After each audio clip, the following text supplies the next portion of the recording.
Salut à tous, Double Team, épisode 2. Aujourd'hui, on va encore prendre le temps de revenir sur la carrière d'un joueur avec quelqu'un. Et aujourd'hui, c'est Thomas qui fait son premier Double Team. Comment ça va ? Ça va super. Écoute, je suis ravi de participer à ce programme que tu as décidé de créer, de monter de toutes pièces. Et donc, pour ce faire, comme c'est le tout début de l'aventure, j'avais un cadeau pour toi. J'ai un petit cadeau pour toi. Ça c'est gentil parce qu'Erwan est venu sans rien. Donc, comme toujours. Écoute, Double Team, c'est donc une prise à deux, mais c'est aussi un film. C'est vrai. Eh oui, c'est un film avec Jean-Claude Van Damme et Dennis Rodman, donc avec Mickey Rourke aussi. Donc voilà, ce petit cadeau qui sera parfait dans le décor. Ah oui, magnifique. Magnifique, on aurait pu faire la DA autour, mais on aurait peut-être eu des problèmes. Peut-être. Tu l'as jamais vu, j'imagine. Je l'ai jamais vu en même temps. C'est un bon navet. Je pense qu'il y a peu de gens qui l'ont vu. J'ai peur que ça fasse des reflets, c'est pour ça qu'on ne mettait pas là. Si, regarde, tac. Si, comme ça. Je pense que c'est un bon navet, mais je t'invite quand même à prendre le DVD, si t'as encore une Play 5 ou un truc, pour pouvoir le regarder. Tu me feras une petite review. Une petite review. Voilà. Aujourd'hui, on va parler d'un joueur qui n'a jamais joué dans des films, c'est Gilbert Arenas, qui est un joueur plutôt controversé, on va dire, parce qu'il a eu des très hauts dans sa carrière, mais aussi des très bas. Toi, quand on te dit Gilbert Arenas, c'est quoi la première chose qui vient à l'esprit comme ça ? Que tout va vite dans la vie et que tout va très très vite aussi dans une carrière NBA. À la fois un gars qui a un prime de 3 ans fantastique, un gars qui arrive de nulle part et qui devient une star rapidement, et sa chute aussi arrive très rapidement. Donc oui, c'est un peu une étoile filante, comme on pourrait dire. Clairement, son prime c'était vers 2004, 2005, 2006. T'avais 14-15 ans, tu t'en souviens ? Je m'en souviens très bien, ouais, bien sûr. C'est un joueur, allez, je vais pas aller jusqu'à iconique parce que ça ne l'est pas, mais en tout cas, un gars qui a réussi à mettre en avant une franchise comme les Wizards dont personne ne parlait. Bon, il a pris la suite de Michael Jordan, mais je me souviens de voir des maillots d'Arenas sur les playgrounds. Je me souviens de regarder ses matchs, son style, et d'apprécier aussi ses cartons offensifs. C'est une étoile filante, et puis en même temps, c'était quand même un joueur que tout le monde appréciait. Sur les playgrounds, c'était quel coloris de maillot ? Parce qu'il y en a eu un dégueulasse. C'était surtout le blanc de mémoire. Il y avait le blanc, il y avait aussi le bleu. Je n'aimais pas du tout le maillot or, là. Il était horrible. Mais non, surtout le blanc de mémoire. La nouvelle génération, elle connaît Gilbert Arenas aussi par les podcasts. Et il a lancé Gil's Arena. Il avait notamment parlé des Européens. On l'avait repris sur First Team. Et il y avait Kevin Séraphin qui était là ce jour-là. Et voilà ce qu'il pensait de Gilbert Arenas, lui. Déjà, j'ai toujours pensé que c'était un con. J'ai pas mytho. J'ai pas mytho. J'ai toujours pensé. On est là pour ça. On est là pour ça. Je l'ai toujours pensé. Non, mais faut dire les choses. Parce qu'en fait, même c'est que la première année de John, je trouve qu'il influence énormément. Et John, il se met à faire des conneries. Parce qu'en fait, j'ai toujours pensé que c'était une mauvaise influence, tu vois. Donc Bon, il le porte pas dans son cœur, notre ami Gilbert. Mais ça, c'est un truc qui va revenir quand même beaucoup aujourd'hui. Alors, je vais pas employer les mêmes mots que Kevin, mais il y a un peu de ça. C'est-à-dire que souvent on dit qu'il faut dissocier l'homme de l'artiste. Bah là, ça va être difficile de dissocier l'athlète de l'imbécile qu'il a été aussi dans la vie. Donc voilà, il y a quand même 2-3 dingueries, des histoires de flingues connues de tous, mais surtout une attitude pas très professionnelle au sein des vestiaires, qui a donc eu certaines dérives. Ouais, vous allez voir plein d'histoires aujourd'hui, donc dans ce Double Team sur Gilbert Arenas. Gilbert Arenas est donc né le 6 janvier 1982. Il est de la même année que Erwan. Il va grandir dans les quartiers difficiles de Los Angeles. Ses parents sont très jeunes quand ils ont Gilbert Arenas. D'ailleurs, ils vont se séparer à sa naissance puisque son père lui va continuer à l'université. Et c'est sa mère qui va le garder jusqu'à ses 3 ans, jusqu'à ce que la grand-mère maternelle appelle le père et dise « Bon là, ma fille, elle a des soucis, il faut que tu viennes récupérer le fils parce qu'elle s'en occupe pas. » Finalement, on apprendra que sa mère va mourir en 2010.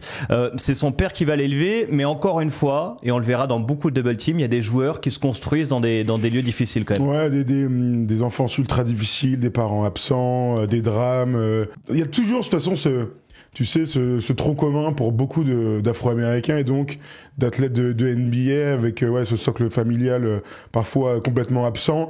Et donc moi, ça me donne toujours envie de saluer la résilience qu'ils ont eu, ces mecs-là, pour arriver à faire carrière, quel que soit le domaine, mais faire carrière dans le sport de très haut niveau. Ça veut dire que tu avais un talent exceptionnel, mais que tu as aussi battu des cartes qui étaient très mauvaises à la base entre tes mains. Donc faut toujours saluer ces mecs-là, surtout que maintenant on est plus dans une phase où c'est des fils d'eux plus qu'on voit, donc des gars qui se structurent un petit peu différemment. Et tant mieux d'ailleurs pour les nouveaux joueurs NBA. Gilbert Arenas, on va commencer à en entendre parler quand il est au lycée, à Grant High School, puisque ce sera le meilleur joueur du lycée là-bas. Son numéro 25 va même être retiré. Je crois que c'est même le seul joueur NBA qui sera sorti de ce lycée.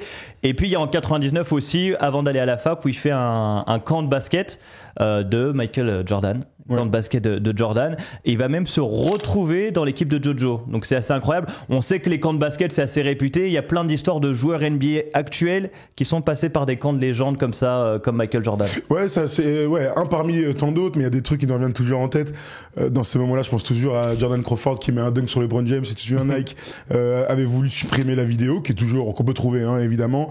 Je pense aussi, tu vois, là comme ça, Michael Porter Jr. sur un camp de Stephen Curry qui avait détruit tout le monde en 1 contre 1.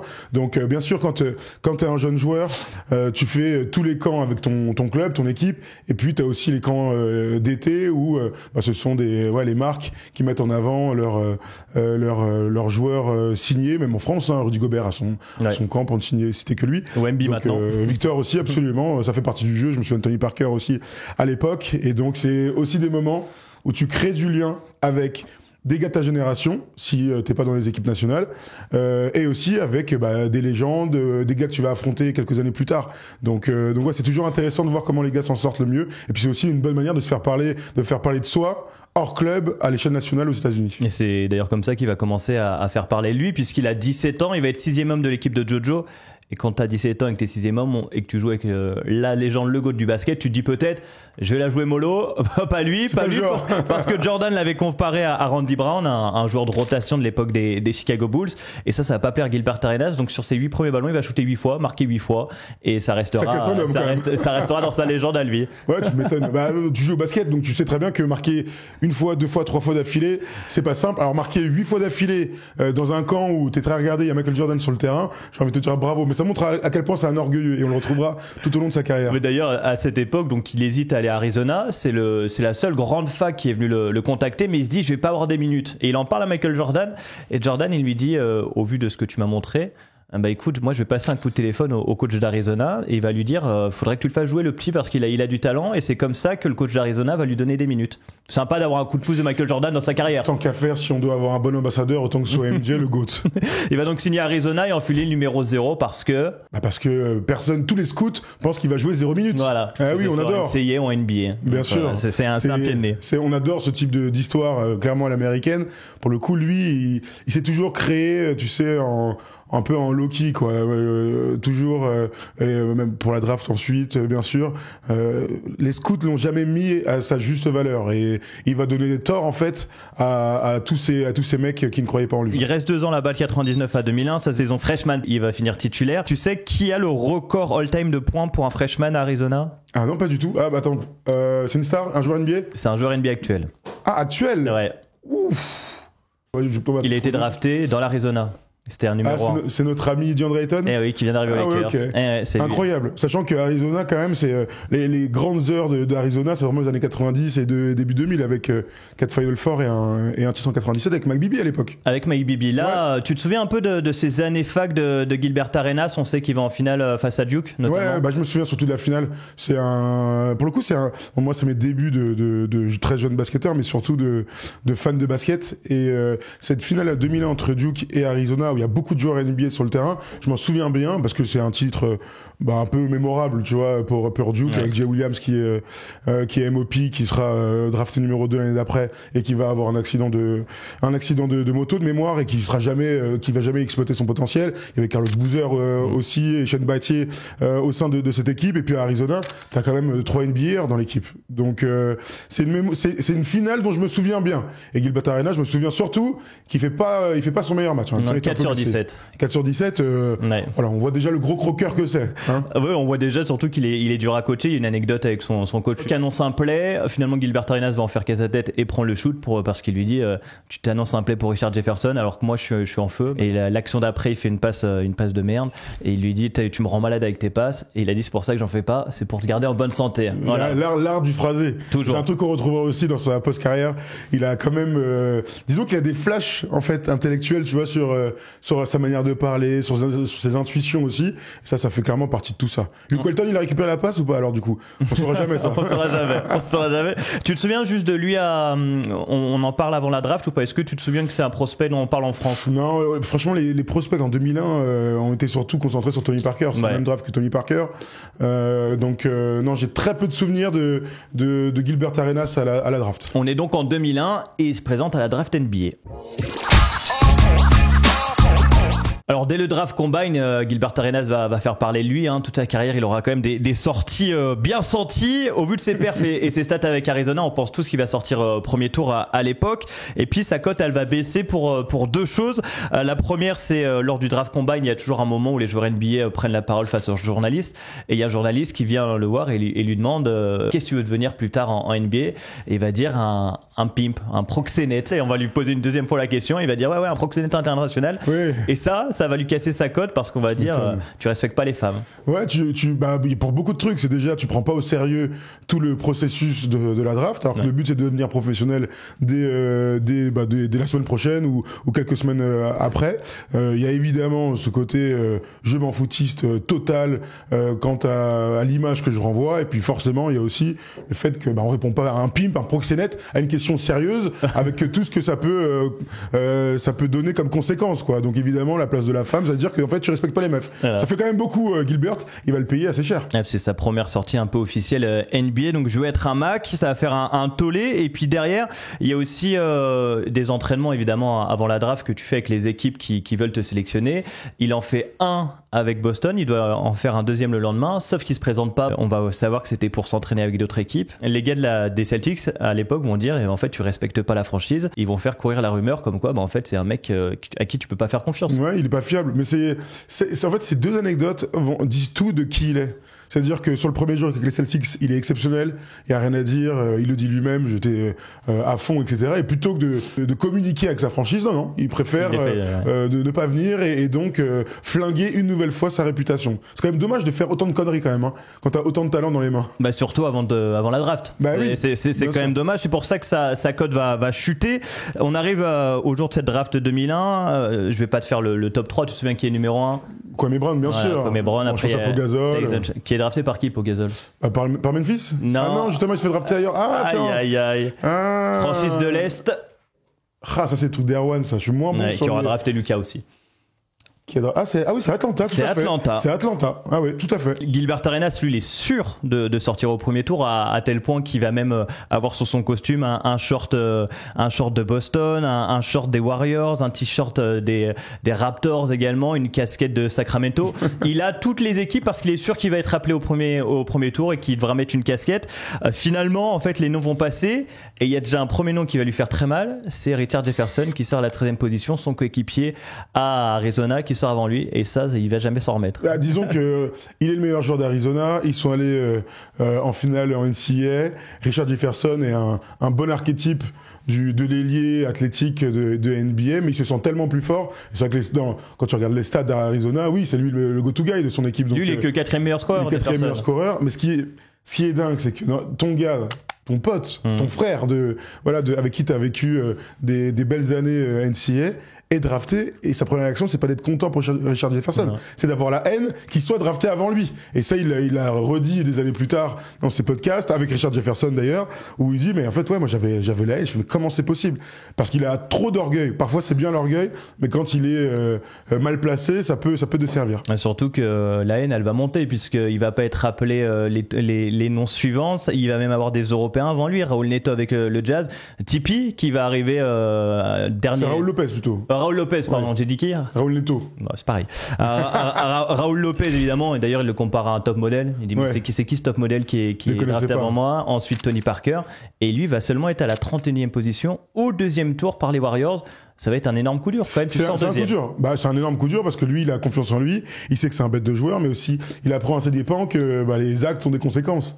Donc, de flinguer les différentes interviews, de pas se montrer au deuxième jour avec les Celtics, ça a des conséquences. Et de voir Tony Parker qui est drafté donc au dernier choix du premier tour en 29e par les Spurs, je pense qu'il l'avait vraiment à l'envers. Tu vois, il avait vraiment au travers de la gorge. Le problème de Gilbert Arenas, c'est que c'est pas je perds et j'apprends. Lui, il apprend pas. Il a juste la haine. Il sort de cette draft et il va appeler Arizona. Il va dire est-ce que je peux revenir jouer une année à la fac? Complètement à l'ouest, le mec. Parce que là, j'ai été drafté trop bas. Évidemment, il pourra pas le faire.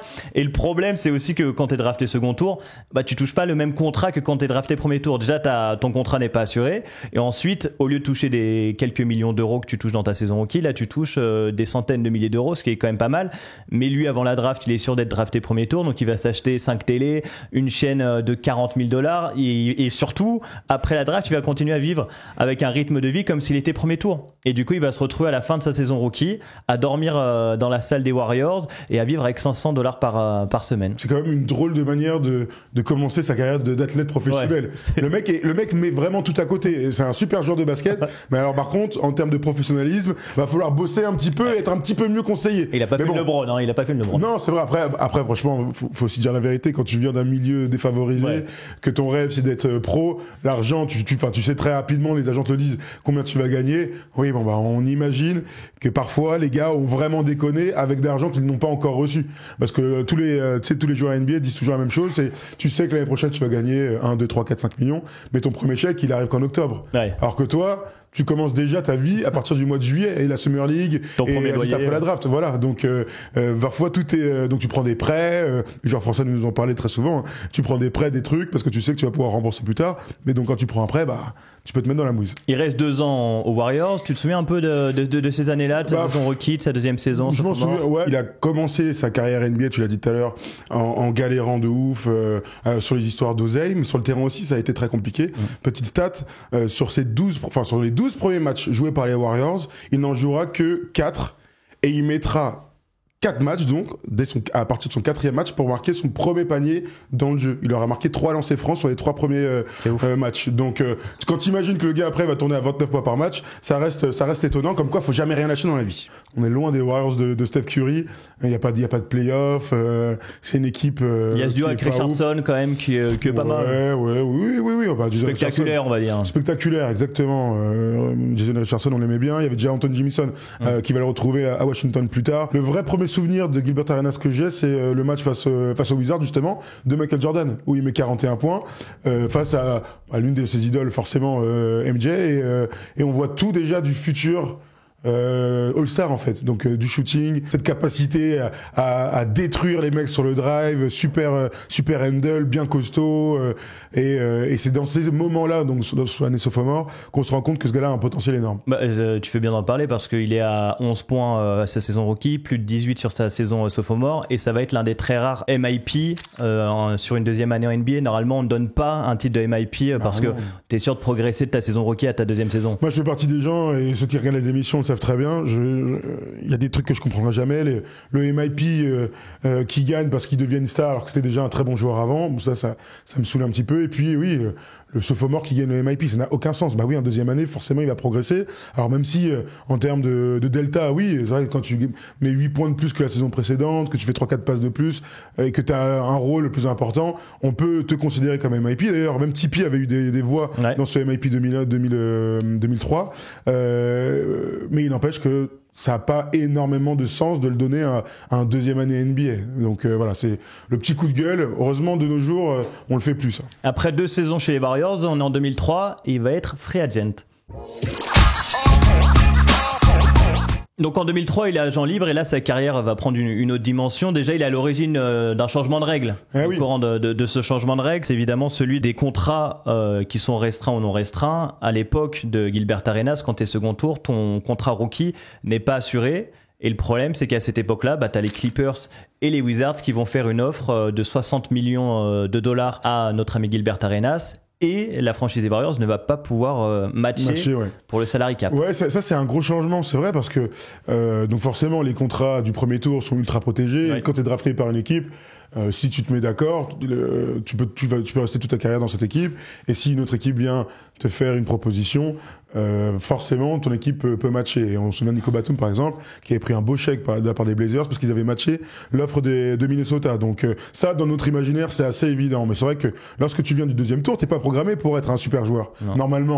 Normalement, même si on a bien vu ces dernières années que les deuxièmes tours pouvaient être ultra impactants. Oui, Nicolas Jokic, par exemple, bon joueur. Et c'est vrai qu'il se retrouve après ces deux premières saisons à $800 000 la saison, sur la table 2 énormes propositions de contrat. Là où les Warriors sont dans la pénalité, dans la luxury tax, et donc n'ont pas de cap et pas d'argent à lui filer. Aujourd'hui, même si t'es largement au-dessus de la luxury tax, tu peux garder ton rookie. Tu peux toujours garder ton rookie sans se mettre d'accord, sans matchant les différentes offres qui viennent d'ailleurs. Donc c'est une bonne chose parce que le but quand même, c'est que les gars, les rookies draftés par la même équipe soient protégés, ces contrats-là soient protégés. Bah écoute, il y a eu un mec qui en a profité, c'est Gilbert Arenas, voilà. Et derrière la NBA a bien fait de changer cette règle. Changement de règle donc qui vient grâce à Gilbert Arenas, et derrière donc il a le choix entre les Clippers et les Wizards, choix qu'il va faire au pile ou face. Pile, ce sera les Clippers. Face, ce seront les Wizards. T'es sûr de ça? C'est pas l'inverse? C'est ça, sur 10 lancés. Et sauf que 8 fois, ça va tomber sur les Clippers. Donc il devrait y aller. Mais non, parce qu'il veut toujours défier l'avenir. Et il veut être le propre capitaine de son navire. Et il va donc dire, si vous voulez m'envoyer là-bas, je vais plutôt aller chez les Wizards. Voilà. Bon, ça c'est quand même étonnant parce que normalement, si tu fais le truc sur pile ou face, le but surtout 10 fois, quoi. Bien sûr. Alors l'histoire aussi, c'est que il y a un gars qui a été drafté chez les Wizards à l'époque et qui est de la même classe de draft que lui. C'est Kwame Brown, on en a parlé tout à l'heure, en numéro 1.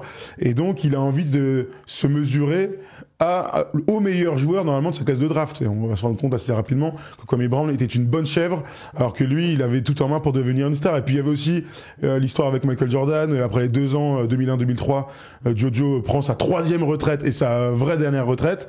Et donc il y a une histoire à raconter pour les fans des Wizards.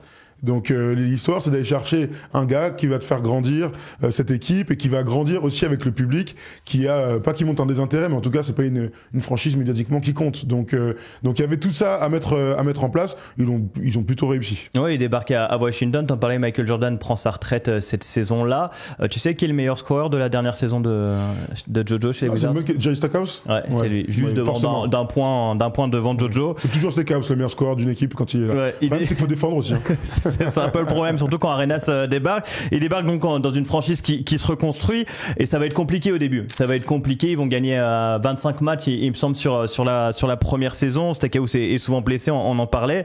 Finalement, lui, il terminera fort. T'as des flashs de cette première saison Wizards, en tout cas ces 2 premières saisons? Franchement, très avant peu. Qu'il explose, quoi. Non, franchement très peu. 2003-2004. Les yeux sont plutôt rivés vers les Lakers de Kobe, Shaq, Peyton, Malone. Ouais.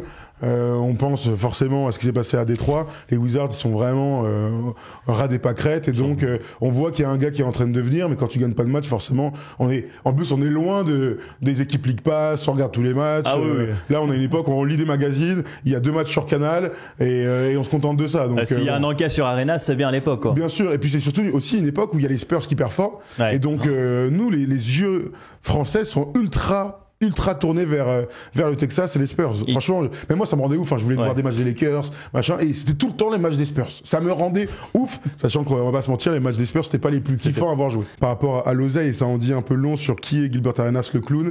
Quand il signe son fameux contrat avec les Wizards, là, les 60 millions de dollars, il joue contre les Nets de Richard Jefferson, donc son ancien coéquipier à la fac, comme on en a parlé tout à l'heure. Le gars, il arrive quand même aux Nets, ils font 2 finales pratiquement immédiatement. Ouais. Richard Jefferson d'ailleurs, je dis pratiquement, mais il fait 2 finales immédiatement.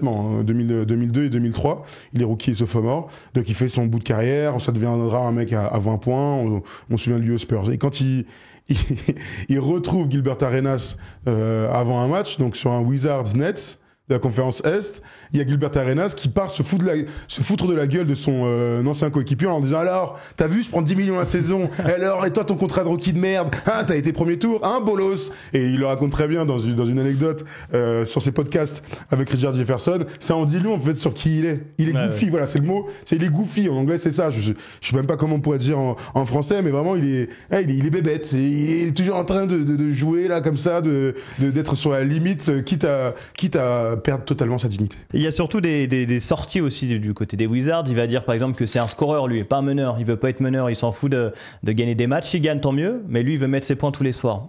Drôle de manière de voir les choses, mais c'est vrai, c'est exactement ce qu'il est. Hein. C'est un vrai combo, un vrai scoreur. Et c'est un mec qui veut pas défendre. Non, ça, le fameux terrain en pente. Le problème de ces mecs-là, c'est qu'ils sont trop forts, ok, mais qu'il manque ici ou là, soit de discernement, soit de, je sais pas, mais en tout cas peut-être de motivation pour faire les efforts pour gagner. Et quand je dis gagner, c'est des grands matchs, etc. Donc lui, il veut pas défendre, tu veux pas défendre, tu vas pas passer beaucoup de tours dans ta carrière. Non, on peut le comparer à un joueur aujourd'hui ou pas, Gilbert Arenas? C'est une bonne question, tu vois. Ce qui est sûr, c'est que Gilbert Arenas, donc je le disais, déjà sa morphologie, il est balèze et tout, il me fait un peu penser à James Harden.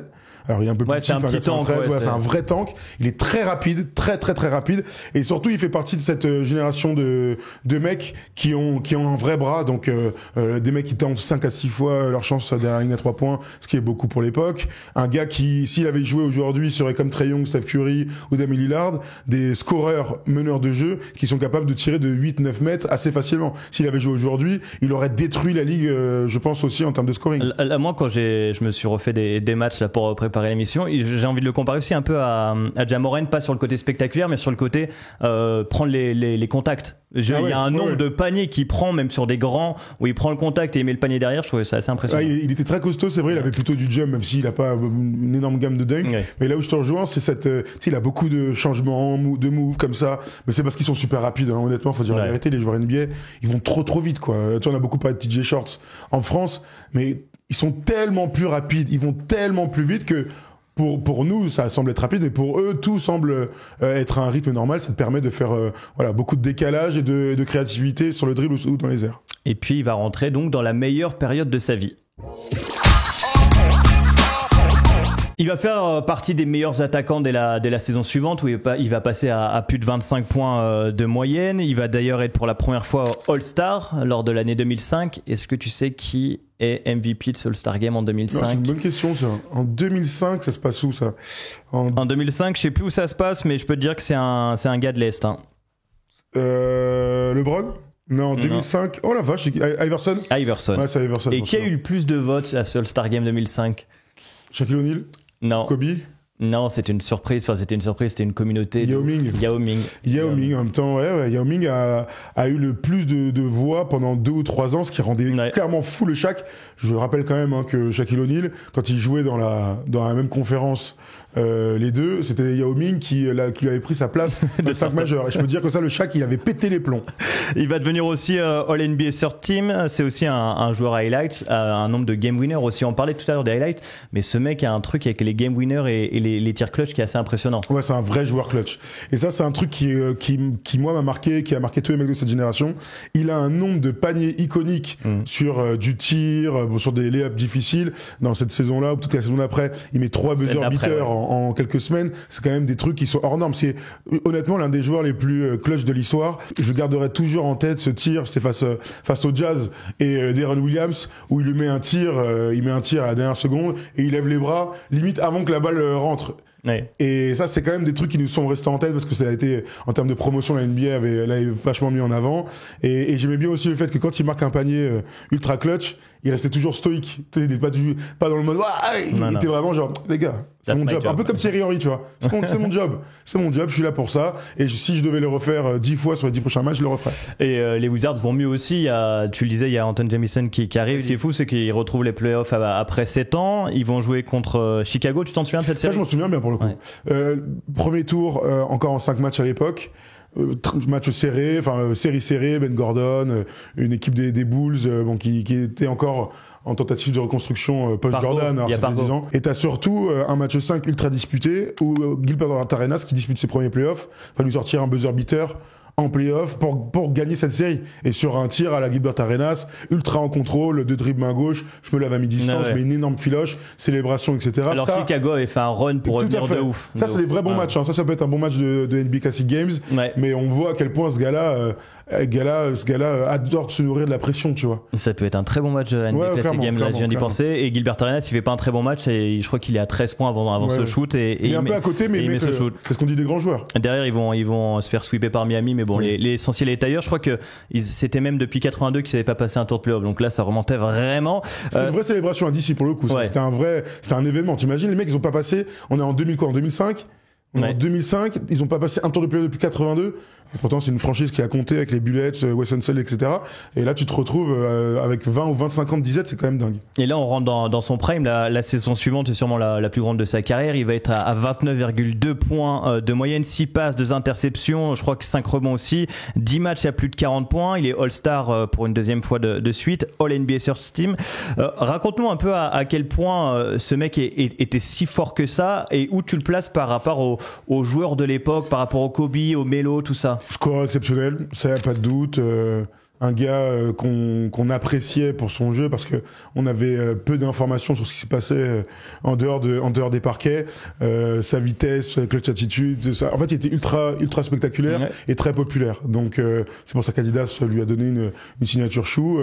Ça allait dans le sens du basket de 1 contre 1 d'ISO où le gars est totalement indéfendable. Surtout 29 points par match à cette époque-là, ça vaut encore plus qu'aujourd'hui où il y a beaucoup plus de mouvements, il y a plus de possession, le jeu est beaucoup plus offensif. Vraiment, la culture du jeu aujourd'hui est beaucoup plus offensif. À l'époque, c'était vraiment, vas-y, hein, tu dois défoncer un gars en 1 contre 1, 40 fois dans la soirée pour essayer de mettre tes 20 points. Donc, non, je le place très haut, mais pas du tout au niveau non plus des meilleurs joueurs. Alors, tu vois, il est derrière un mec comme Steve Nash, par exemple, sur les meilleures années de Gilbert Arenas. Steve Nash est 2 fois MVP.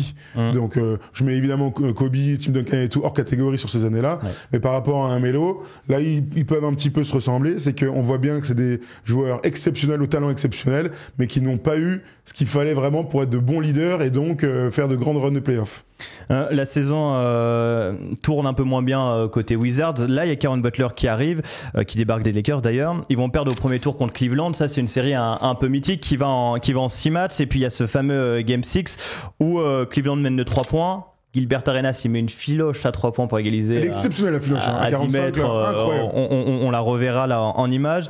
Et les Wizards mènent d'1 point en prolongation, à 15 secondes de la fin. 2 lancers à venir pour Gilbert Arenas qui tourne à plus de 80% c'est Money in the Bank, sur la saison. Donc Money in the Bank, sauf qu'il rate le premier. Là, il y a le jeune LeBron qui joue ses premiers playoffs, qui vient le voir, qui lui parle dans l'oreille et qui lui dit si tu rates ton deuxième lancer, tu rentres à la maison. Il va rater son deuxième lancer. Derrière, temps mort pour Cleveland et shoot de la gagne de Damon Jones. Et donc, les Wizards vont rentrer à la maison. Ça, c'est il a craqué. Ah, il a craqué. Il a craqué, le gars. Il a craqué complet.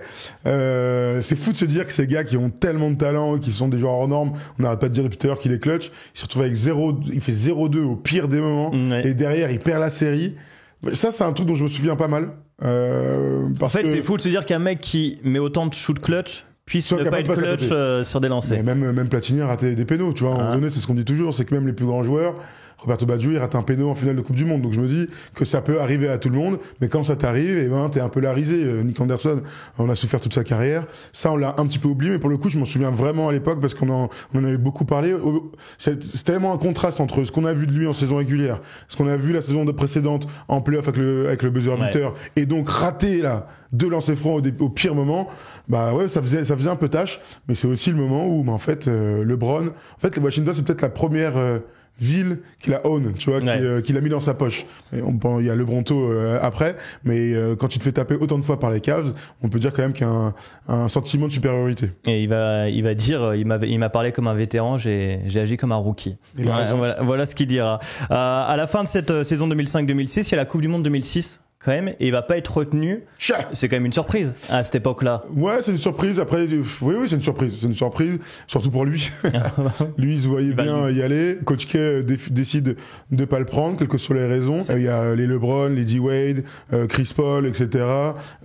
Carmelo Anthony, qui s'était raté à Athènes en 2004. 2006, c'est aussi un bon fiasco. Et ensuite, on connaît la Redeem Team. Donc, lui, il l'a pris comme une motivation. C'est ça aussi que j'adore dans les histoires des stars NBA, c'est qu'ils se servent toujours d'un truc pour se motiver. Ah, j'ai pas été pris, je vais défoncer tout le monde. Et oui, il a défoncé tout le monde après. Il va défoncer tout le monde, il va être 3e meilleur score de la ligue après. Il y a ses 60 points au Staples Center. Aïe. J'imagine que t'étais devant ta télé. Et ça, je m'en souviens vraiment bien pour le coup. Alors, je sais pas si je l'ai vu en direct, mais c'est possible. J'ai peut-être même l'impression que c'était un match de 21h30 un dimanche soir, sur Sport Plus à l'époque. Il a détruit les Lakers. il a détruit les Lakers de tout du long. Je me souviens même que Kobe s'est mis dessus, et lui, un des meilleurs défenseurs de l'histoire, s'est fait grailler comme pas possible. Et je crois qu'à sur la fin, il marque plus de 30 points sur la tête de Kobe, dont 16 en prolongation, ce qui était un record à l'époque. 16 points en 5 minutes. Ouais. C'est quand même une dinguerie absolue. Depuis battu par. Tu sais qui a marqué? Non. Ah, tu l'as pas ça? C'est Steph Curry qui a marqué plus de points depuis sur une prolongation. Un jeune Steph Curry. Donc ouais, j'ai un vrai mauvais souvenir parce que je suis fan des Lakers, mais très bon souvenir de Gilbert Arenas qui leur a fait la chanson toute la soirée. Avec une drôle équipe des Lakers, hein, le 5 majeur, je te le redonne de l'époque: Kobe, Smoosh Parker, Luke Walton, Vladimir Radmanovic et Kobe Bryant.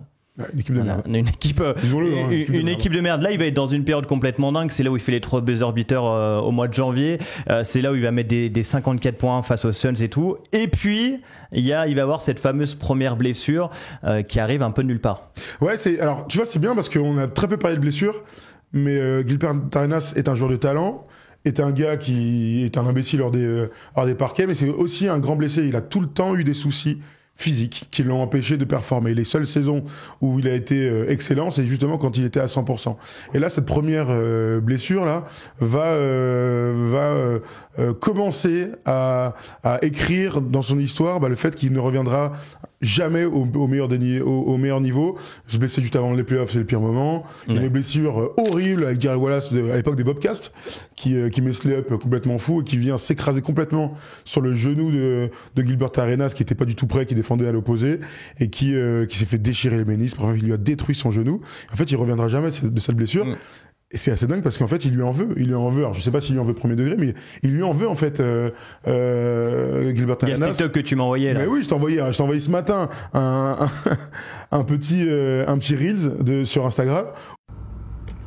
Hall of Fame, Hall of Fame, Hall of Fame, podcaster. Gerald Wallace went...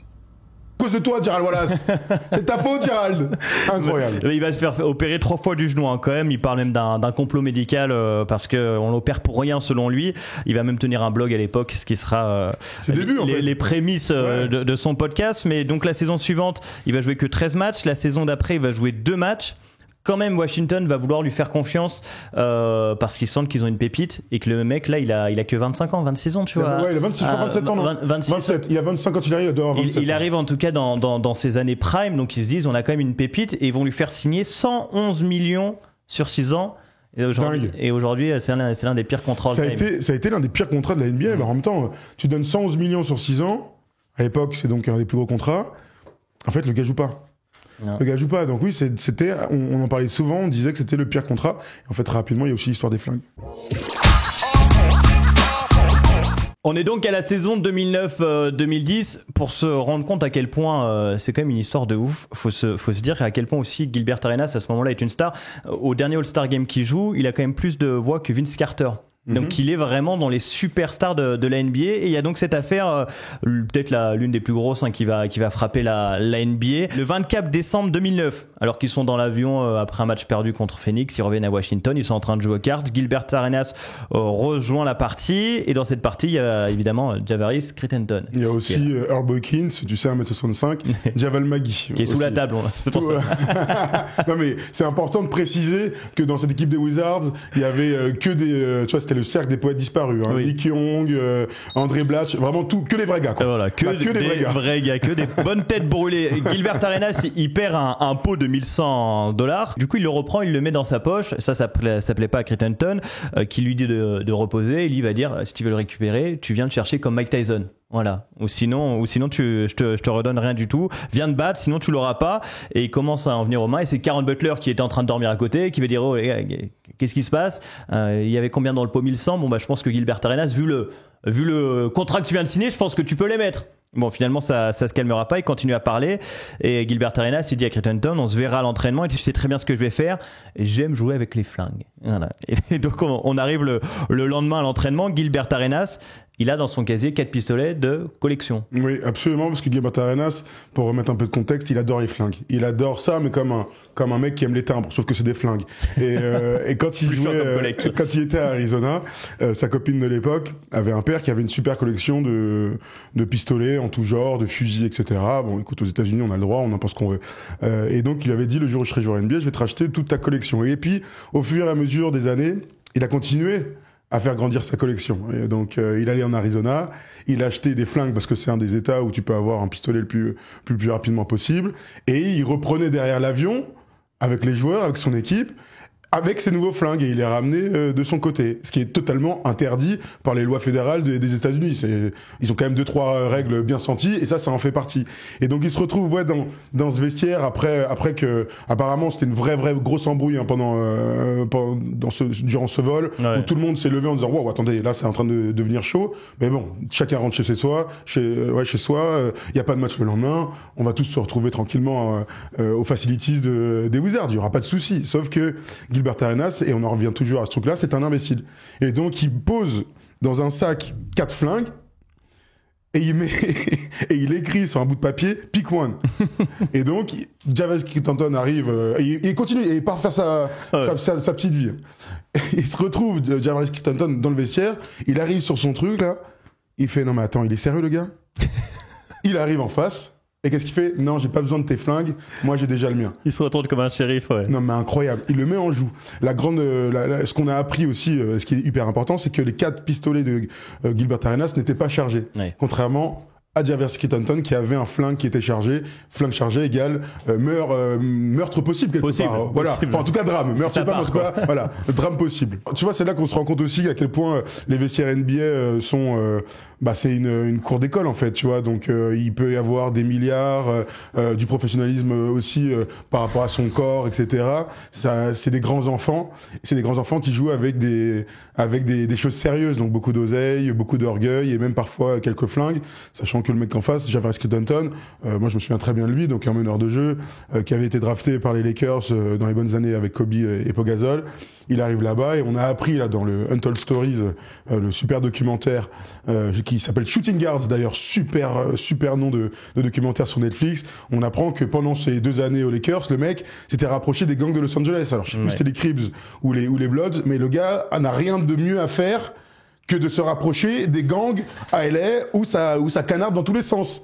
C'est ce qu'on dit. On dit qu'à 21 ans, soit t'es en prison, soit t'es dans une tombe. C'est souvent ce qu'on dit pour les Afro-Américains à Los Angeles. Et s'il l'avait su, Arenas, il l'aurait peut-être pas autant cherché. Je pense qu'il le savait, mais c'est des grandes gueules en fait, tu vois. Et là, on en revient aussi au leadership, à la personnalité de Gilbert Arenas. Il a peur de rien. Il a vraiment une grande bouche. Il a une grande bouche sans savoir mettre des limites. Donc il parle. Quand Kevin Serafin dit c'est un con, c'est parce que il devait rendre fou absolument tout le monde. Et dans le documentaire, moi j'ai appris un truc, je savais pas que c'était un troublion, un clown à ce point-là. Il est tout le temps en train de faire des blagues, il est tout le temps en train de casser les couilles des coéquipiers, des gens autour, etc. Il y en a qui l'apprécient, mais il y en a d'autres à qui forcément ça rend fou, tu vois. Ouais. Ça rend fou d'avoir un mec qui est tout le temps en train de jouer, de charrier. Et donc on en revient à cette scène où donc il a le flingue pointé sur lui.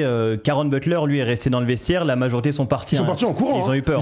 Ils ont failli. Ils se disaient là il va y avoir un drame. Dont Nick Young qui avait eu très peur. Lui qui vient de LA, il a dit c'est une des rares fois dans ma vie où j'ai eu vraiment peur. Incroyable. Et Caron Butler va dire à Crittenton gros là tu vas gâcher ta carrière, fais pas ça. Et finalement il va reposer le flingue. Ils vont aller s'entraîner. Ils vont se calmer en fait, parce qu'ils ont, il y a des flingues, le ton est monté, alors que l'histoire c'était la veille, et je pense qu'ils se rendent compte, Gilbert Arenas, lui aussi a peur, il dit en fait je peux mourir. Crittenton se rend compte aussi de la dinguerie qu'il vient de faire. Tout le monde se calme, il y a quand même des flingues dans le vestiaire. Hein. Ils rangent leurs flingues, hop, ils vont s'entraîner tous ensemble, et c'était la fin, en tout cas dans leur esprit, c'était la fin de l'histoire. Sauf que les gars. Les actes ont des conséquences, on en revient toujours à ça. Et ils gagnent le titre, pas du tout. T'imagines? C'est juste avant un match, ça défile à NBA. Mais du coup, derrière, il va y avoir une enquête quand même, parce que David Stern, à l'époque commissionnaire, il veut pas faire ça dans la précipitation, donc il y a une enquête. Tu parlais des armes ramenées d'Arizona, on pense aussi qu'il y a tout un trafic qui est en train d'organiser Gilbert Arenas, et c'est pour ça quand la sanction, il dit, sera plus lourde pour lui. David Stern, finalement, il va les suspendre pour la fin de la saison. Il reste 50 matchs. Arenas va aussi perdre son contrat avec Adidas, ce qui est énorme quand t'es un joueur de perdre un contrat où t'as ta signature shoes. C'est quand même énorme pour l'époque. Et puis il va y avoir un grand ménage du côté des Wizards. Caron Butler va être échangé 2 mois plus tard à Dallas. Gilbert Arenas, il va aller à Orlando. Et puis on apprendra que Javaris Crittenton, lui, se trouve en prison. Ouais, parce qu'après toutes ces histoires, lui, il était un peu coupé du monde, il a perdu tout le monde, etc. Puis il y a une sombre histoire de vengeance. Avec un gars dans son quartier qui le suivait, lui le joueur NBA, sa voiture, ses chaînes et tout, il parlait de cambriolage et il a flingué un mec. Donc oui, il est parti. Enfin, il a tiré sur un mec. Donc il a fait de la prison. Maintenant, il est ressorti. C'est ce qu'on apprend dans le documentaire qui est vraiment bien, parce que il y a le côté un peu les mythes bibliques, ce truc de s'excuser, de demander pardon, de se repentir, etc. Et donc maintenant, Jarvis Stanton, qui a complètement foiré sa carrière, alors qu'il avait un bon petit potentiel, eh bien aide les plus jeunes justement à rester dans le droit chemin. Donc ça m'a fait un peu de peine. Et puis ça en disait long aussi sur Gilbert Arenas, parce que Stanton il dit moi je lui en voudrais toute ma vie parce que tu vois, je suis allé trop loin, mais c'est moi qui ai fait tous ces mauvais choix. On apprend aussi dans le truc, c'est que ils sont aujourd'hui en bon terme. Donc ils ont réussi à passer au-delà de cette histoire qui était dramatique pour l'un et pour l'autre, parce que ça va changer totalement la réputation de Gilbert Arenas. Bah, ce qui est sûr, c'est qu'à l'époque, donc il se blesse beaucoup, mais cette saison-là, pour le coup, il revenait bien. Il y avait des espoirs sur retrouver un Gilbert Arenas de haut niveau. Sauf que là, une fois qu'il est tradé du côté d'Orlando, il est backup de Jameer Nelson. Oui, c'est sur la fin. Et c'est d'ailleurs le premier joueur qui va être coupé par l'amnesty clause, qui est aujourd'hui le buyout. C'est le premier joueur de l'histoire qui coupe le gros contrat. Tu vois, il est toujours au début de changements de CBA. Il faut que je te retrouve le joueur contre qui il est échangé. C'est aussi un énorme contrat à l'époque. C'est Rashard Lewis. Il avait signé un énorme contrat. C'était Rashard Lewis de mémoire. Ce qui est fou, tu vois, quand je me replonge dans mes souvenirs, c'est qu'on en parlait énormément de cette affaire. Bah, de se dire qu'il y avait des mecs. Parce faut pas être honnête, on n'en savait pas grand chose. On avait compris qu'il y avait des mecs dont une superstar qui a sorti un flingue dans un vestiaire, mais on savait pas exactement ce qui s'était passé. Il y avait beaucoup de rumeurs. Ça faisait la une aux États-Unis. En France, on en a beaucoup parlé. Je pense que c'était peut-être les années, c'est même sûr, les années à Malakoff, donc avec Erwan, avec Arthur, je pense qu'on a beaucoup parlé à l'époque. Il y avait des articles là-dessus, mais on n'imaginait pas à quel point qu'il y allait avoir autant de conséquences pour ces deux mecs-là, parce que je parlais de réputation derrière. Tout le monde faisait la blague sur Gilbert Arenas, c'est un mec qui flingue, quoi. Tu vois, c'est un flingueur, le gars. Et donc derrière, comment tu fais pour te remettre de ça? Tu me diras, certains ont réussi à se sortir d'histoires de viol et ont continué leur carrière. Donc je me dis que tout est possible. Pour le coup, pour lui, c'était un vrai coup d'arrêt dans sa carrière, alors qu'il avait que 30 piges, le mec. Mais là où t'as raison, c'est que il y a le documentaire Netflix qui nous a donné plein d'infos que finalement c'est la première fois qu'il en parlait. On n'avait pas. Il y a Karen Butler qui a sorti un livre, je crois, il y a 2 ans ou 1 an. Pareil. En fait, c'est une histoire qui s'est réveillée, qu'on n'avait pas enterrée, mais je trouve qu'il y a plein d'infos qui sont sorties là sur les dernières années. Les protagonistes n'ont pas vraiment parlé. D'avoir Javaris Stanton qui parle de tout ça. Donc dans le documentaire, il y a André Blatch, il y a Nick Young, il y a je sais plus qui d'autre, forcément Gilbert Arenas aussi. Il y en a un autre, je crois, de joueurs, bref. Et ils racontent tous la même histoire, tu vois. On sent bien que c'est une histoire qui a escaladé bêtement et que il y a pas un mec qui a essayé de tempérer. Donc oui, disons-le, c'était un vestiaire avec des cons, quoi. Faut dire vraiment la vérité. À un moment donné, quand t'as autant d'oseille, la chance d'être à ce moment-là, la pression, les bons côtés et les mauvais côtés qu'il y a pour un athlète NBA, ils se sont complètement laissés déborder par l'orgueil, par l'ego, et donc forcément on peut dire que c'est des cons. Et puis sa dernière saison, ce sera à Memphis dans un tout petit rôle avant de s'envoler en Chine. Finalement, il va jouer une dizaine de saisons NBA. Est-ce que pour toi c'est un joueur what if? Un peu, forcément, quand il y a des blessures. L'histoire du flingue, je le mets sur le côté, il y a un peu de ça, parce que quand t'as un prime de seulement 3 ans, et que t'as même pas encore atteint tes 30 piges, on peut toujours se poser la question de ce qu'il serait devenu s'il n'y avait pas eu toutes ces histoires. Mais l'autre truc, d'un autre côté, je pense qu'il a exploité ses capacités au maximum. Alors son talent lui a permis d'être une star NBA, mais ce qu'il a dans la tête l'a permis d'arriver là, évidemment, hein, mais aussi l'a complètement desservi. Donc si c'était pas cette histoire avec Jarvis Stanton, on peut imaginer que ce soit peut-être quelque chose d'autre. Donc je pense pas que ce soit un what if, un vrai what if, parce qu'il avait pas l'air d'être assez bien équipé pour être une légende de ce sport. Quand je dis légende, c'est vraiment GOAT, Hall of Famer, etc. Au bout d'un moment, il faut un peu de maturité pour être le go-to guy d'une équipe sur plusieurs années. Aujourd'hui, la suite, c'est sa post-carrière. On en parlait en intro. Il y a son podcast, Gil Arena, avec son propre studio qui fait beaucoup de vues pour le coup. Il a énormément de tech, de hot tech. Beaucoup de fois, on se dit c'est même un peu à charge. Pour autant, ça reste un mec qui connaît le basket et ça reste un podcast. Si tu l'écoutes en entier, ça peut être un podcast intéressant. Ah, ça, il y a une sacrée ambiance, hein, avec Kenan Martin et tous les gars, Rachel McCants, Nick Young, Jeff Teague, etc. Il y a une ambiance un peu hood des States avec un franc-parler total. Ils sont parfois intéressants quand ils parlent de jeu, et ils sont parfois complètement à côté de la plaque, comme lorsqu'ils parlaient des Européens, ou Gilbert Arenas, les limites du racisme. Je dis limite parce que je suis poli. Hein. Donc il y a... Écoute, ça... En tout cas, ce qui est sûr, c'est qu'il a réussi à faire son trou, parce que c'est Nguy, c'est un gars qui a des trucs à dire. Et tout le monde n'a pas des trucs à dire. On le ressent bien, nous, aussi à notre échelle. Donc, il s'est fait sa place tout seul, en indépendant. Est-ce qu'un jour on le verra sur une grande chaîne? Tu vois, c'est une question qu'on peut se poser. Clairement, on verra. Il y a aussi la Ligue 3-3 où on l'a vu jouer la Ligue d'Ice Cube. Et puis la suite, ça peut être aussi son fils. Alors son fils, c'est ouf parce Déjà, que c'est un énorme prospect NCAA, sauf qu'il a eu un accident de voiture. Il a été plongé dans le coma. Là, il vient d'en sortir il y a quelques semaines. Mais c'est un mec qui devait signer à USC et qui était dans les top freshmen. En tout cas, annoncé par ESPN. Ouais, Gilbert Arenas disait que c'est le prochain LeBron, il y avait un peu de ça.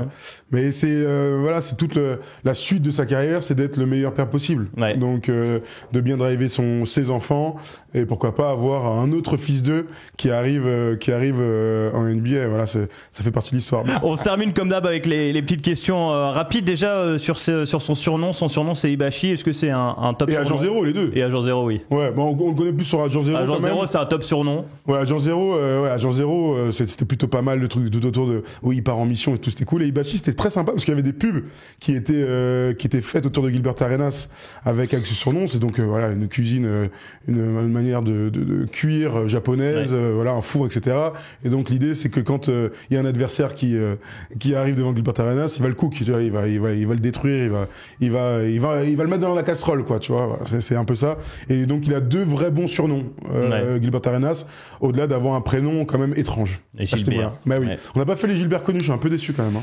Non. Gilbert Bécaud. Gilbert Montagnier. Voilà. C'est quoi pour toi son meilleur match? Tout le match des 60 points, je pense. 60 points. Même, oui. Ça marque l'histoire. 60 points, record de franchise à l'époque. À l'époque, toujours record de franchise d'ailleurs. Égalé par Bradley Beal. Par Bradley Beal. Donc oui, non, largement ce match à Los Angeles, chez lui en plus. Ouais, chez lui. Son pire souvenir? Bah, je pense que c'est la blessure quand même. Peut-être que ça peut être les flingues, mais je vais rester sur le terrain. La blessure de Gerald Wallace qui lui flingue sa carrière. Quand tu vois sans mauvais jeu de mots. Tout à fait. C'est vrai, on l'a pas assez utilisé. On n'a pas assez fait de. Ce sera dans le titre. Très bien. On aurait dû faire. Flinguée. Très bien. Voilà. On a dû faire tout l'univers des flingues. Tu vois, recharger, machin. Je suis un peu déçu. Mais bon, on y repensera pour la prochaine. Ouais. Sur Gilbert Arenas. J'essaie d'en chercher, j'en ai pas là. Il était à cran un peu. Alors, tu l'associes à quel joueur en premier? Bon, Anton Jamison quand même, parce que il y a les Warriors, il y a les Wizards, ils sont All-Star ensemble. Karen Butler aussi sera All-Star, surtout la saison, je crois, où il est blessé, Gilbert Arenas. Je pense quand même Anton Jamison, assez facilement. J'aimais bien moi cette équipe. Hein. Ouais. Franchement, il y avait une petite hype, le trio il était sympa, alors sans dire qu'il va rester dans l'histoire. Mais à un moment donné, on aurait pu croire qu'avec ces trois talents-là, Karen Butler, Anton Jamison et Gilbert Arenas, ils puissent passer un ou deux tours de playoff. Bon, ils le font jamais. Hein. Je rajoute la question, mais pour toi, Gilbert Arenas, dans la légende des Wizards, c'est plus haut que John Wall ou Bradley Beal? Waouh! C'est une super question, ça. Ouais, je viens d'y penser. Je sais pas du tout. Parce que tu vois, il est jamais en position pour être vraiment MVP. Son meilleur classement, c'est 8. Eux, ils font finale de conf. Ouais, ça change quand même pas mal de choses. Ouais. Donc je te dirais quand même John Wall, quand même. Mais un peu comme Vince Carter à Toronto, Gilbert Arenas a remis les Wizards au centre des débats et on discutait quand même vachement plus des Wizards de cette époque-là qu'avant. Et juste, on termine avec sa signature chou. T'en as jamais porté? Non, jamais porté. Non, jamais porté. Mais tu vois, c'était à une époque, donc il n'y a pas encore d'Eric Rose qui est signé. T'as eu T-Mac qui était avant chez Adidas, mais c'était des chaussures de grand. Moi, dans mon imaginaire, personne portait, à part les T-Mac, personne portait d'Adidas. En fait, parce que c'était des chaussures de grand, Tim Duncan, là, des grands trucs, des paquebots. Et puis avec Arenas, ils ont quand même travaillé une ligne pour les joueurs un peu plus véloces et donc un petit peu plus sympa. Je dis ça, mais il y a quand même Amadou Diarra qui jouait en superstar en pro, donc on va pas tout enlever. Il y a des mecs quand même qui jouaient avec des Adidas sur les parquets pro. Voilà, en tout cas, on a fait le tour autour de la carrière de Gilbert Arenas pour ce double team. On a été complet, j'ai l'impression. Oui, plutôt. J'ai l'impression qu'on a rien été. T'as été bon, bravo. T'as été bon, Tom, toi aussi. C'est un bon concept. J'ai hâte de voir quel sera le premier joueur qui sera décrypté par tes soins. Par mes soins? Oui, par tes soins avec les autres invités, n'est-ce pas? N'est-ce pas? Qui seront les autres d'ailleurs? Vous nous dites dans les commentaires qui vous voulez voir en joueur ici dans cette émission, de qui on peut parler. On en a déjà pas mal en tête, des mecs encore qui ont pas mal d'histoires.